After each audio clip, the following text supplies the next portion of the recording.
This is Evan Swenson. I'm an author and a book publisher. I'm also a member of Author Masterminds, sponsors of Readers and Writers Book Club. Today, we're having a conversation with Marianne Paul, a member of Author Masterminds and a member of Readers and Writers Book Club. Hello, Marianne. Good to have this conversation with you today. Hello, Evan. It's good to be here on my rainy day. Rainy day? Yes, a rainy day in Texas, or at least in my area of Texas. So that's interesting that you would say that, because I wanted to talk with you a little bit today and have a little conversation with you about what does a award-winning author do during a pandemic. But now we're talking about a rainy day. So now you've got both things. What do you do to occupy your time and keep your happy smile and, keep things together? What do you do? Well, as an author, I know some people think my life is really glamorous, and maybe I have servants, which I don't. And so on a rainy day like this, like other authors, I'm one of those poor people sometimes, but not in spirit, not in spirit. So do I clean? Yes. So today I took joy in, and that was sarcasm, changing our bed. Yes, I got to do that this morning, and giving water to the dogs and cats and feeding everybody and cleaning a cat box. This is what I get to do on a rainy day or any day in my life. Really? Yes. That disappoints me. I thought you was going to come up with something really exciting, Marianne. Oh. Well, I do have other exciting things, but yes, those are exciting, Evan. Yeah. I mean, this is the glamorous life of an author and a writer. Yeah. Okay. Yeah. Okay. All right. So let's talk about this cat. Yes. Now that is what I look like when I'm not on a video with you. This is your hair day? This is when I have a bad hair day, which is normal, unless I take efforts to calm it. Oh, brother. So who's the cat? Now, this is not my cat. This is a picture of a cat that I found that actually looks like my cat with long hair. Oh, okay. So this is not your cat. That's not my cat. No. All right. I borrowed it because I thought, yeah, this looks exactly like me. Yeah. On a bad hair day. On a bad hair day. See those eyes? Yeah. So you're talking about an award-winning author doing housework.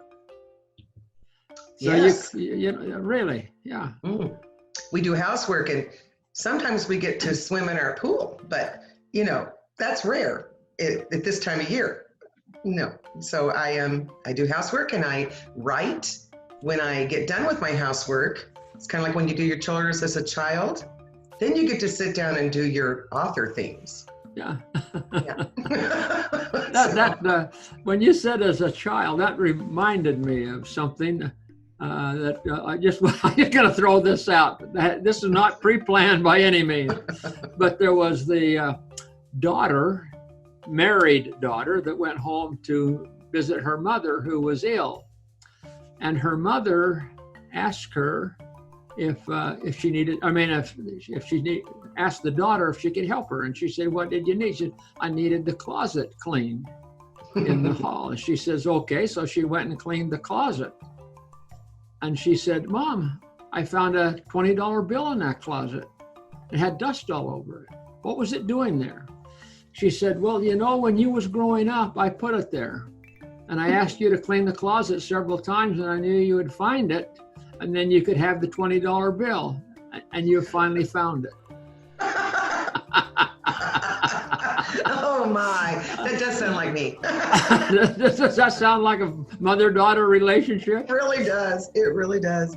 And today I don't have my mom here to tell me what to do, but she taught me well.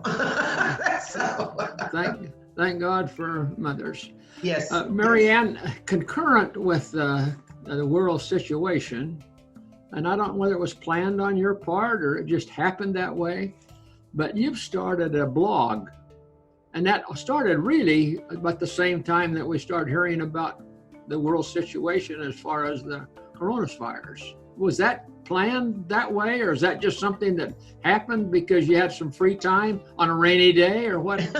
How did that come about? About my podcast? Yes, your podcast, not your blog. I said blog, excuse me, your podcast. No, indeed, I did not plan it. It actually coincided. It was not a plan to go with this horrible thing that's been happening around the world. It just happened to line up. And also, tell us about your podcast. How's that going for you?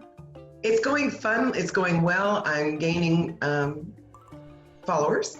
It's a lot of fun when I'm interviewing people, asking them about their supernatural encounters.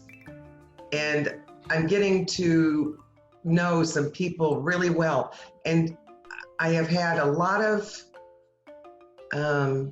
great response. My neighbors next door literally now listen to the podcast as a family event every weekend. Oh, really? That's wonderful, isn't it? And you can talk to them about over the fence of what you're doing? Actually, we text. Well, we're doing that social distancing thing. So it literally made me feel so good when they said they just all gather around and listen to it. And they really are enjoying those, everybody's stories. Isn't it nice, Marianne, when you have those conversations with people, you have sometimes you have a preconceived idea of what that person's like. And then when you start interviewing them and talking with them and things come out, you find that you really didn't know them.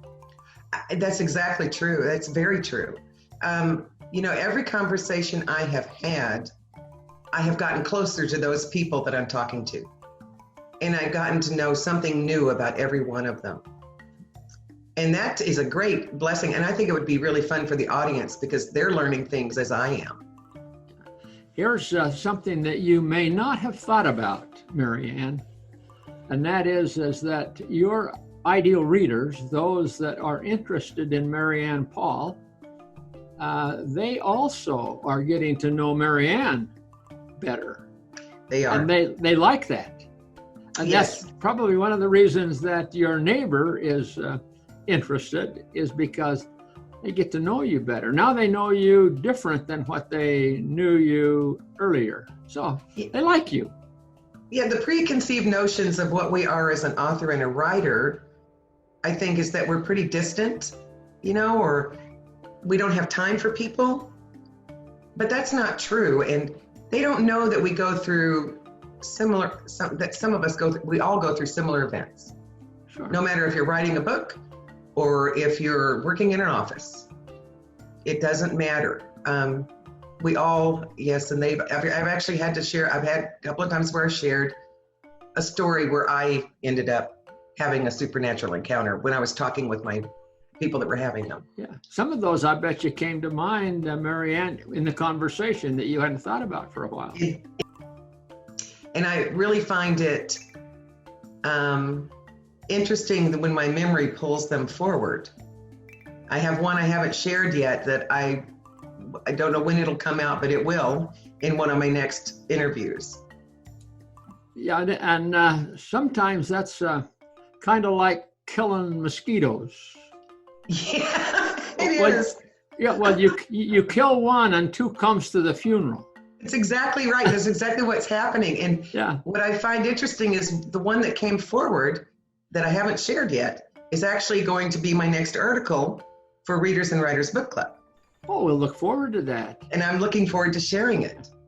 So that one was just a memory that was a surprise, and a good article too. Yeah, wonderful. We'll look forward to that.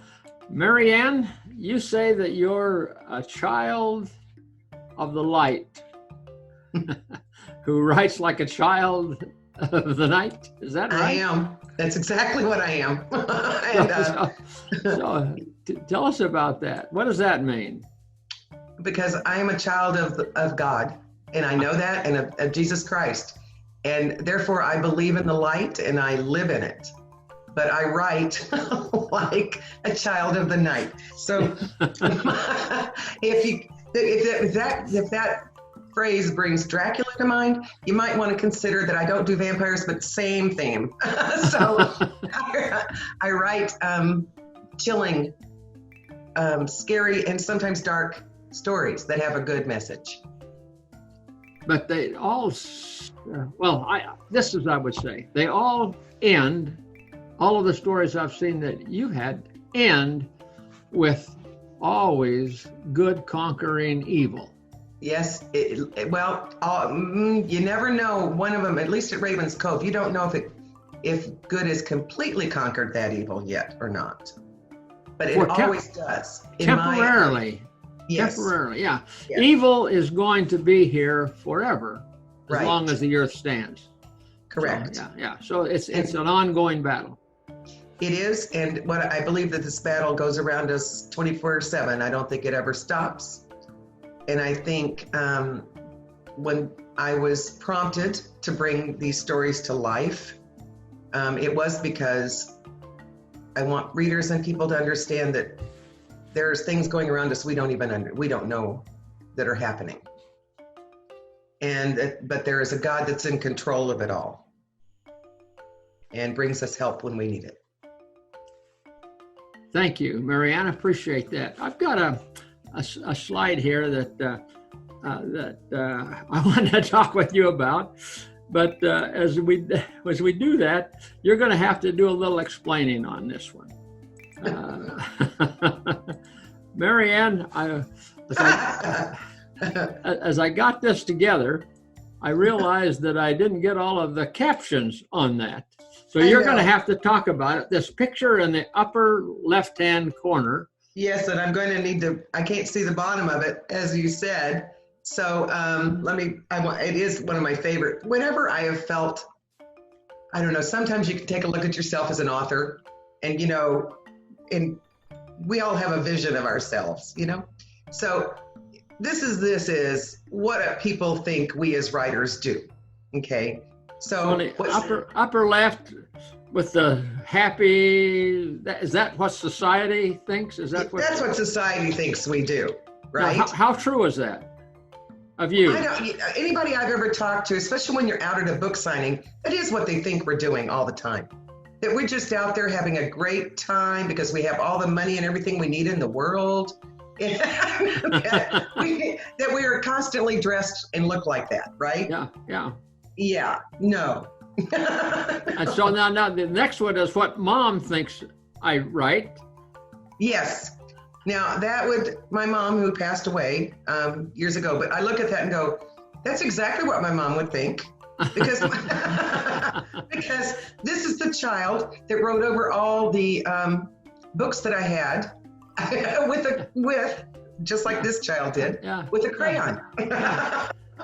I was talking to a family member of an author some time ago, and I was talking to them about the book that this author had written.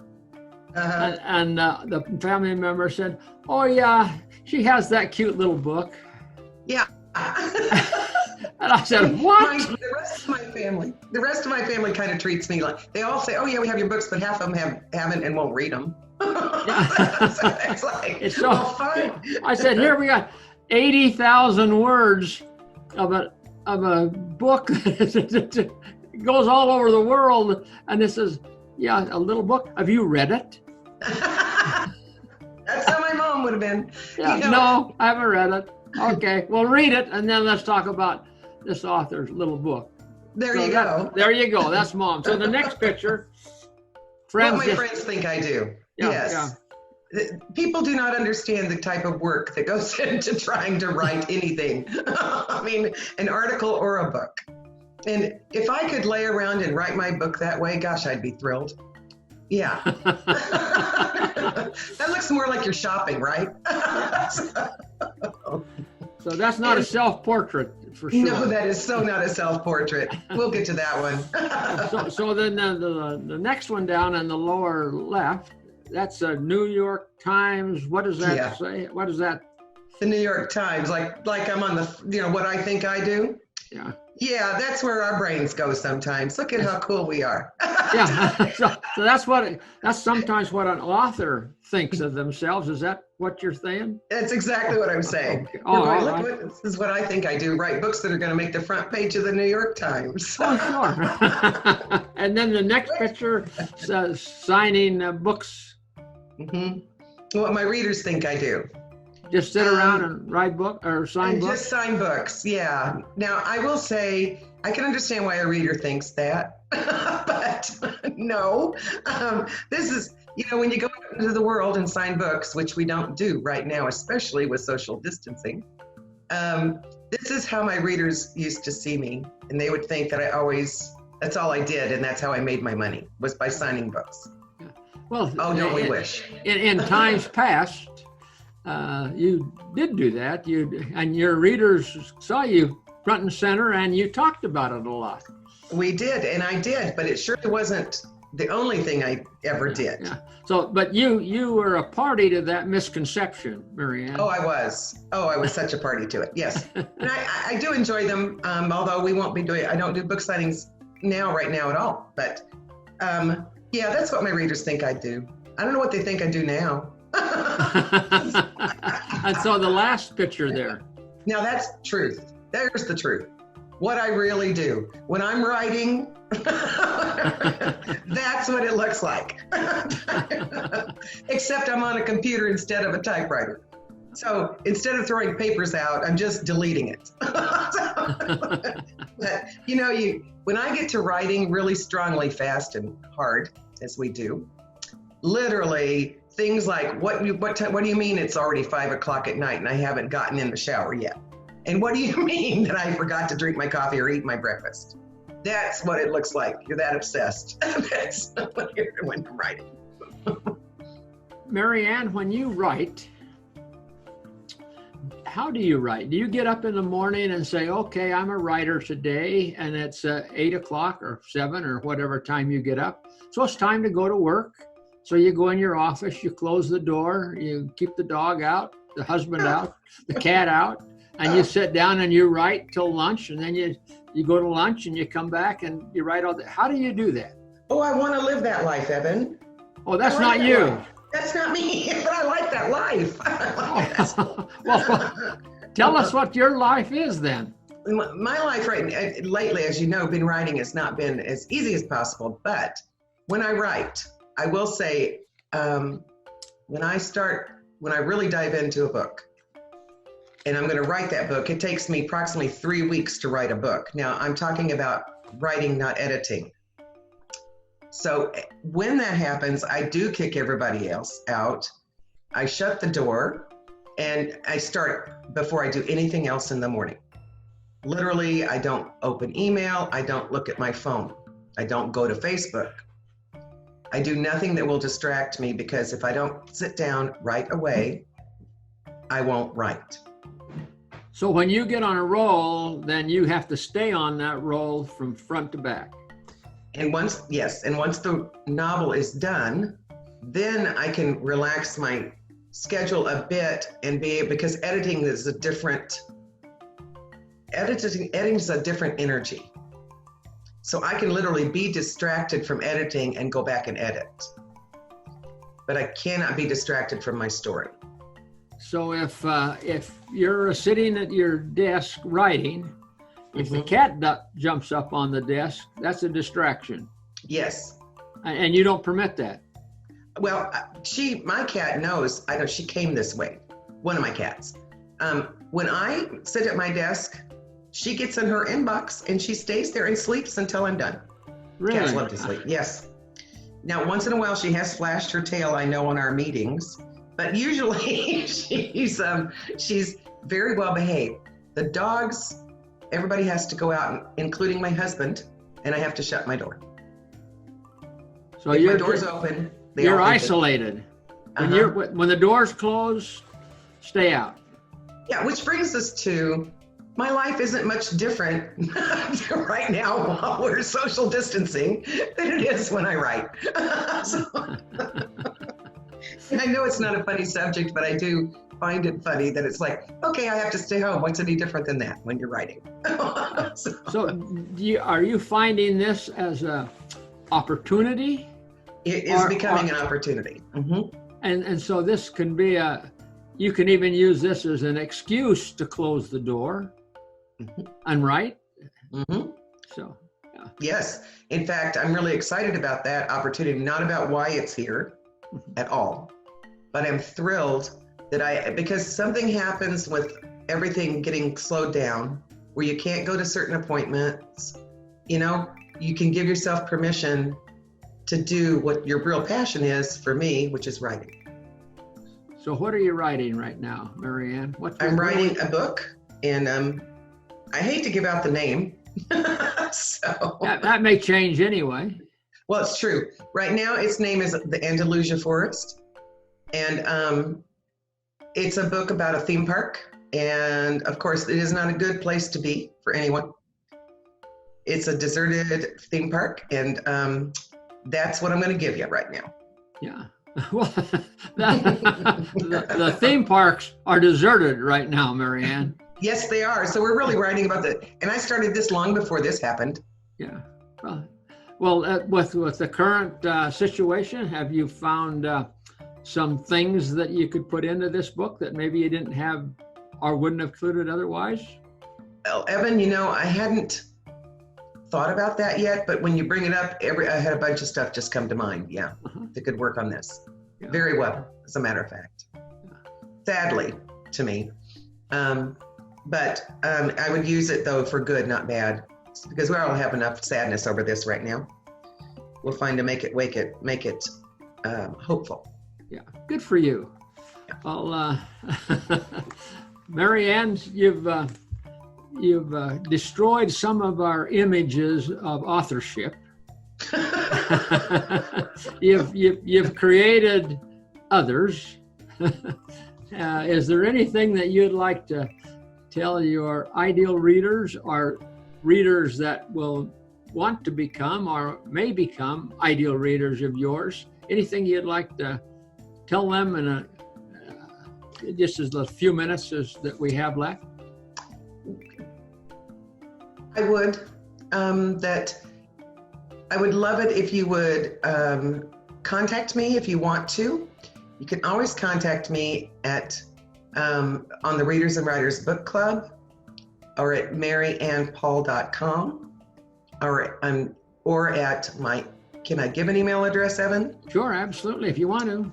MARYANN at MARYANNPOLL.com. And you are welcome to contact me there. And I would like you to know that I write for you, as well as I do write for me, but I write for the people that are going to read my books. And if you have ideas or something you'd like to share, if you've read my books and said, I'd like to see this, I would love to hear it and start a conversation with you. It'll get me out of my cleaning the cat box for a while too, guys. So that'd be great. Well, Marianne, you're a testament of what the kind of the theme of Author Masterminds and the book club is that where every reader is a friend and every author is approachable, and you're approachable by even through email. And so again, that's Marianne at maryannpaul.com, and Paul is P-O-L-L, maryannpaul.com. Yeah, yes. Thank you. I would love it. Yeah. Marianne, thank you for being here today and having this conversation. It has been fun, and we'll do it again. It has. Thank you, Evan. Yeah, thank you, Marianne. And until we talk again, just keep in touch.